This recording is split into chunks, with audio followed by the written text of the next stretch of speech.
एक श्राप के कारण भगवान गणेश की पूजा में नहीं चढ़ाई जाती है तुलसी। जानिए क्या है पूरा प्रसंग।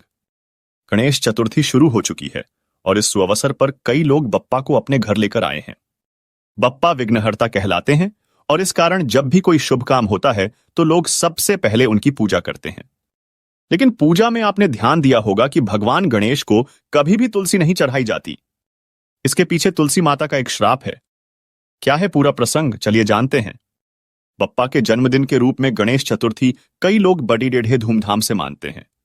श्री गणेश की पूजा करने से भक्तों के कष्ट मिट जाते हैं और उन्हें घर में लाने से घर में शुभता का वास बना रहता है।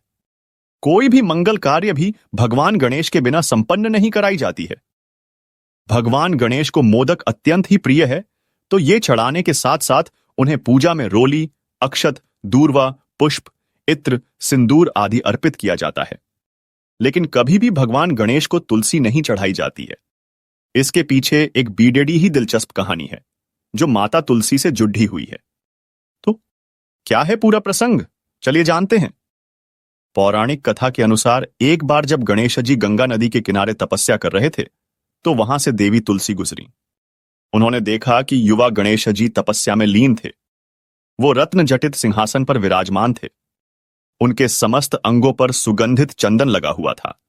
गले में पारिजात पुष्पों के साथ स्वर्णमणि रत्नों के अनेक सुंदर हार थे और उनकी कमर में अत्यंत कोमल रेशम का लाल पीतांबर लिपटा हुआ था।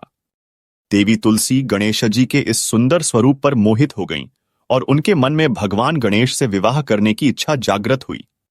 माता तुलसी ने विवाह की इच्छा बताने के लिए भगवान गणेश जी का ध्यान भंग कर दिया। भगवान गणेश इस बात से न केवल नाराज हो गए बल्कि माता तुलसी की मंशा जानकर स्वयं को ब्रह्मचारी बताकर उसके विवाह प्रस्ताव को अस्वीकार कर दिया। विवाह प्रस्ताव ठुकराने पर तुलसी जी नाराज हो गईं और उन्होंने गणेश जी को श्राप दे दिया कि उनके एक नहीं बल्कि दो दो विवाह होंगे। यही कारण है कि आज भगवान गणेश की दो पत्नियां हैं, रिद्धि और सिद्धि। लेकिन तुलसी माता के श्राप देने पर गणेश जी गुस्सा हो गए और उन्होंने भी तुलसी को श्राप दे दिया कि तुम्हारा विवाह एक असुर से होगा। एक राक्षस की पत्नी होने का श्राप सुनकर माता तुलसी डर गईं और उन्होंने तुरंत गणेश जी से माफी मांगी। तब गणेश जी ने तुलसी से कहा कि तुम्हारा विवाह शंखचूर्ण राक्षस से होगा। शंखचूड़ दैत्यराज दंभ का पुत्र था। दंभ ने भगवान विष्णु की तपस्या करके तीनों लोकों के लिए अजेय और महापराक्रमी पुत्र के रूप में शंखचूड़ दत्त को मांगा था। बाद में शंखचूड़ ने भगवान ब्रह्मा की आज्ञा का पालन करते हुए माता तुलसी से विवाह किया था। गणेश जी ने माता तुलसी से यह भी कहा कि तुम भगवान विष्णु को प्रिय होने के साथ ही कलयुग में मोक्ष देने वाली होगी, पौधे के रूप में पूजनीय होगी, लेकिन मेरी पूजा में तुम्हारा प्रयोग नहीं होगा। भगवान विष्णु को माता तुलसी अत्यंत प्रिय हैं, तो तुलसी के बिना उनकी पूजा अधूरी मानी जाती है। लेकिन मान्यता है कि तब से ही भगवान श्री गणेश जी की पूजा में तुलसी चढ़ाना वर्जित माना गया है।